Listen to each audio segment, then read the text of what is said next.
Terima kasih. Assalamualaikum warahmatullahi wabarakatuh. Selamat pagi, salam sejahtera bagi kita semua. Saya Hari Triwidodo. Selama 1 jam ke depan nanti akan memandu talkshow kita pada hari ini yang akan membahas mengenai masalah pendidikan khususnya UTBK yang istilahnya saat ini Kalsel bisa dikatakan sudah mulai mendapatkan nama lah. Ada beberapa nama yang muncul dalam top 10 maupun top 1000. Kami ucapkan terima kasih juga kepada para penerima awarding yang sudah hadir bersama kita pada hari ini serta tamu undangan semua yang nanti akan mengikuti kegiatan ini. Mungkin bisa saya sampaikan sedikit dulu bahwa kenapa talkshow ini kita gelar berkaitan dengan awarding, bahwa yang pertama kami ingin memberi apresiasi kepada lembaga pendidikan, institusi pendidikan di Kalimantan Selatan yang sudah istilahnya membawa nama baik Kalimantan Selatan di tingkat nasional. Yang kedua, kami juga ingin memberikan semacam ruang untuk sekolah, istilahnya lembaga pendidikan lain agar bisa mengambil inspirasi dari sekolah-sekolah yang sudah berhasil masuk top 10 dan top 100 dan top 1000 di tingkat nasional, sekaligus merupakan dukungan dari BIPOS dan Bank Kalsel untuk mendukung peningkatan kualitas SDM di Kalimantan Selatan. Diketahui beberapa waktu lalu yang masuk dalam, kalau boleh, ini saya tidak hafal poin-poinnya ya, kalau boleh saya bacakan berdasarkan nilai ujian tulis berbasis komputer, 6 sekolah yang masuk di dalam daftar, yaitu yang pertama adalah SMAN Banua Kalimantan Selatan, berada di peringkat ke-24. Kemudian MAN Insan Cendekia Tanah Laut berada di peringkat 91. Jadi 2 sekolah ini masuk dalam top 100 di seluruh Indonesia. Kemudian ketiga adalah SMAN 7 Banjarmasin di peringkat 624. Kemudian SMAN 1 Banjarbaru peringkat 637. Selanjutnya masih dari Banjarbaru yaitu SMAN 2 Banjarbaru peringkat 683. Dan ke-6 dari Banjarmasin yaitu SMAN 1 Banjarmasin peringkat 760. Ini yang total semua masuk dalam top 1000 di seluruh Indonesia. Nah, lalu seperti apakah pengalaman sejumlah sekolah ini dalam upaya meraih nilai UTBK ini? Nah, terus tantangan apa yang harus dihadapi? Nah, pada kesempatan hari ini kita akan berbincang dengan para narasumber dan sekaligus Bapak Kepala Dinas memberikan gambaran seperti apa upaya yang telah dilakukan dan mungkin kiat-kiat yang nanti bisa menjadi contoh bagi sekolah-sekolah yang lain. Telah hadir yaitu Bapak Hilal Natsmi, Kepala Sekolah MAN Insan Cendekia Tanah Laut. Kemudian Ibu Risa Lisdaryani, Kepala SMN Banua. Kemudian Bapak Tumiran, Kepala SMM 7. Dan tidak ketinggalan juga bersama kita Bapak Muhammadun, Kepala Dinas Pendidikan dan Kebudayaan Kalimantan Selatan. Di sesi pertama, nanti narasumber akan menyampaikan masing-masing kurang lebih 5-10 menit.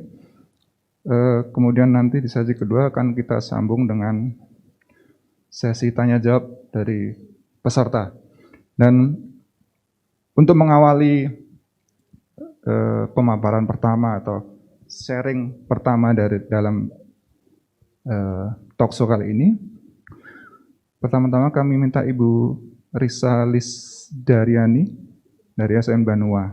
Jadi untuk diketahui bahwa SMN Banua ini sudah 3 tahun berturut-turut kalau tidak salah, Bu. 3 tahun berturut-turut dalam daftar terbaik top 100 tadi. Nah, mungkin bisa diceritakan bagaimana cara atau bagaimana selama ini upaya yang dilakukan untuk mempertahankan posisi dan di dalam ranking 100 besar tersebut. Terus kalau tidak salah 3 tahun juga yang merupakan ranking pertama setingkat Kalsel, Ibu, ya kalau tidak salah seperti itu. Ya. Baik, untuk Ibu Risa dipersilahkan, Bu. Terima kasih. Baik, terima kasih. Assalamualaikum warahmatullahi wabarakatuh. Selamat pagi dan salam sejahtera untuk kita semua. Pertama-tama, saya ingin mengucapkan terima kasih atas kegiatan kita pada hari ini. Adapun tema kita pada hari ini mengenai tips trik mengenai UTBK, sukses di UTBK. Sebenarnya kalau berbicara mengenai UTBK itu adalah ujung atau pangkalnya begitu selama 3 tahun anak-anak itu menjalani atau proses pendidikan. Kalau di Banua, kami sendiri memulai proses itu mulai dari anak-anak masuk. Jadi tidak program itu serta-merta hanya ada di kelas 12. Ketika anak-anak ingin menghadapi UTBK. Jadi anak-anak mulai dari kelas 10 semester 1 itu sudah kami gempur istilahnya gitu ya. Dengan proses akademik baik itu ujian atau istilahnya kami di sekolah kami itu kami kenal dengan weekly test. Weekly test itu ada program unggulan kami mulai dari kelas 10. Kalau di sekolah lain mungkin ujian tengah semester, mungkin ya semester. Tapi di kami ada ujian mingguan. Setiap Sabtu anak-anak itu akan berproses untuk dites soal-soal selama mereka belajar dalam 1 sampai 2 minggu. Itu seluruh mapel. Meningkat lagi ketika kelas 11, mereka sudah kami siapkan untuk tryout. Apalagi pas kelas 12, kita sudah menghususkan mereka untuk kegiatan tryout lagi. Nah di sini tentu tidak lepas dari peran guru.